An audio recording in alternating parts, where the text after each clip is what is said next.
तो पिछला क्लास में हम कहाँ तक पढ़ाए थे? एडवर्ब के पांचों भाग पढ़ा दिए थे नहीं पढ़ा दिए थे?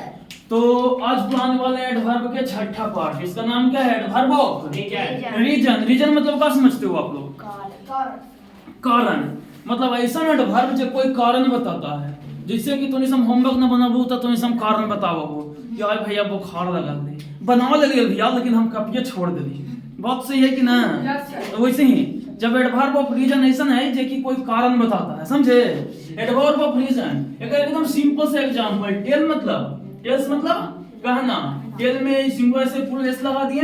The reason of an action मतलब कोई भी काम किया, ठीक ना, ओकर कोई कारण बताया गया। क्या? कोई कारण बताया गया। कोई भी अगर काम कर रहे हो ओकर कारण बतावा जा रहा है, उसे कुछ बोलते हैं एडवर्ब ऑफ रीजन। अगर एग्जांपल का होता है देयरफॉर, सो, हेंस। अब एरा में से बहुत सारा बच्चा इस सब वर्ड से वाकिफ न होते, लेकिन जी अंग्रेजी में एप्लीकेशन लिखल हो तो उनका जरूर पता होते हैं। और एक पैराग्राफ लिख ले है अगर बात देयरफॉर मतलब अतः इस कारण से हम बीमार थे, इस कारण से हमें इतने दिनों की छुट्टी प्रदान करें। होता है कि नहीं? सो का भी यूज किया जाता है। और क्या है? हेंस। मैथ में खास करके हेंस की यूज किया जाता है, चूंकि। होता है कि नहीं? इसलिए। होता है कि नहीं? इस सब वर्ड का यूज करते हैं हम लोग। इसी को क्या बोलते हैं? Adverb of reason. उसके बाद इंट्रोगेटिव एडवर्ब। इंट्रोगेटिव एडवर्ब का होता है इंट्रोगेटिव मतलब आप हमेशा इंट्रो से समझ लो कि प्रश्न। मतलब जो एडवर्ब के सहायता से कोई प्रश्न पूछा जाता है, जो एडवर्ब के सहायता से प्रश्न पूछा जाता है उसे वो क्या बोलेंगे? Interrogative adverb. जैसे कि भेन, वेयर, भाई और हाउ। मतलब भेद, कब आप यहाँ से कब छुट्टी मिलता है, कब आप स्कूल आते हो, कब आप कोचिंग आते हो, है कि नहीं? कहाँ आप कोचिंग जाते हो, मतलब पूछा जा रहा है ना कुछ। जैसे प्रश्न पूछने का कोई भी बोध हो जहां से प्रश्न पूछा जा रहा है एडवर्ब से, उसको क्या बोलेंगे? Interrogative adverb. इसके बाद है रिलेटिव एडवर्ब। रिलेटिव एडवर्ब मतलब क्या होता है? रिलेटिव मतलब होता है रिश्ता, संबंध, रिश्तेदार। कहते हैं ना रिलेटिव्स बहुत ही खतरनाक होते हैं। सही बात है कि ना? रिलेटिव्स के बच के रहना चाहिए बउआ। मम्मी पापा के ऐसा रिलेटिव्स भड़का देते हैं, लगता है अब हमारे बेटा तो पढ़ावे न करे इसमें लगता है। सही बात है।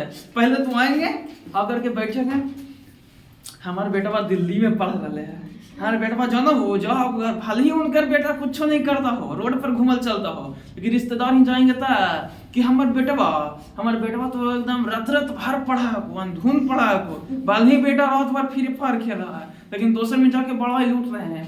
और उसका हमने सबके माता पिता पर कब मतलब असर पड़ता है? देख तो उनके बेटा इतना पढ़ा है तो सबके पढ़े गए तो सुनने का बताएं, गजब का मतलब फील होता है।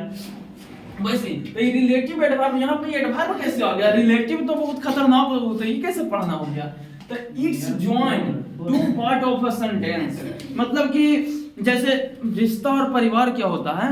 जे दो परिवारों को जोड़ता है, समझे? और इसमें दो सेंटेंस को जोड़ता है। एडवर्ब जो होता है रिलेटिव एडवर्ब, वो दो सेंटेंस को जोड़ता है। जैसे कि भेन, भेड़ और भाई। मतलब जैसे कि भेन का जब हम आ रहे थे, देखिए जब और कब, भेन मतलब क्या होता है? कब। लेकिन जब वाक्य के बीच में भेन का यूज किया जाता है तो उसका मतलब होता है जब, समझे? कब कभी नहीं होता, समझे? हु मतलब कौन होता है कि नहीं? लेकिन वहां पे बीच में वर्ड जाता है तो उसका मीनिंग चेंज हो जाता है, समझे? भी हर एक जो वर्ड है ना उसको अगर बीच में यूज किया जाए तो वो दो सेंटेंस को जोड़ने का काम करता है, समझे? अगर क्या है अफर्मेटिव सेंटेंस? अफर्मेटिव मतलब एकदम सुनने से लगता है अफर्मेशन। अफर्मेशन मतलब पॉजिटिविटी, ठीक है कि ना? तो इसी को हम सिंपल वर्ड में क्या डिफिनेशन दिए हैं? It show a positive meaning. वैसन भाव, वैसन एडवर्ब जो कोई चीज पॉजिटिव मीनिंग देता है, मतलब कि कोई निगेटिव मीनिंग ना। जैसे कि हम कहेंगे बउआ कल होमवर्क बना कर लाना, तो हाँ बना कर लाएंगे सर, एकदम पॉजिटिव। भले ही बिहान होकर निगेटिव हो जाए ना बना कर लाएंगे, लेकिन जब बोलेंगे तो एकदम पॉजिटिविटी, हाँ एकदम श्योर बना लेंगे, है कि नहीं? तो इसको शो करता है किस चीज का? पॉजिटिव मीनिंग का। जैसे यस हम भैया बना लेंगे, श्योरली एकदम बनाएंगे, डेफिनेटली आप चिंता मत कीजिए, एकदम डेफिनेटली हम बना कर लाएंगे, समझे? ये सब वर्ड होता है पॉजिटिव वर्ड होता है और उसका यूज किया जाता है क्या अफर्मेटिव एडवर्ब में। उसके बाद है निगेटिव एडवर्ब। अब जैसे बनाने के लिए तो बोल दे कि हाँ भैया पूरा एकदम सीना ठोक के जोश में होश गवा के बना लेंगे भैया, 10 पेज लिखे बोले हैं लिख लेंगे। अब उसके बाद निगेटिव कल आएगा, negative adverb, it show a negative meaning. अब बिहान पूछ रहे हैं बबुआ बना के लाए हो, तो कुछ बोल ही नहीं रहा। अब फिर पीटा नहीं करे तो नहीं भैया नहीं बना है। फिर कहोगे अरे भैया हम तो बनेबे करते हैं, लेकिन कभी कभी हमको छूट जाता है। सेल्डम मतलब क्या होता है, कभी कभार हमारे काम पे छूटता है। हम तो सब दिन बना के लेबे करे भैया, है वो हो गए है भैया हमें तो बनेबे न करे, हम कहियो ना बनावे, हम नेवर एकदम कभी नहीं बनाते हैं, समझे। तो क्या हुआ निगेटिव एडवर्ब। तो यही था 10 एडवर्ब के पार्ट, ठीक है। तो आप लोग इसको याद कर लीजिएगा, एग्जाम के पॉइंट ऑफ व्यू से काफी इंपॉर्टेंट होता है, ठीक है।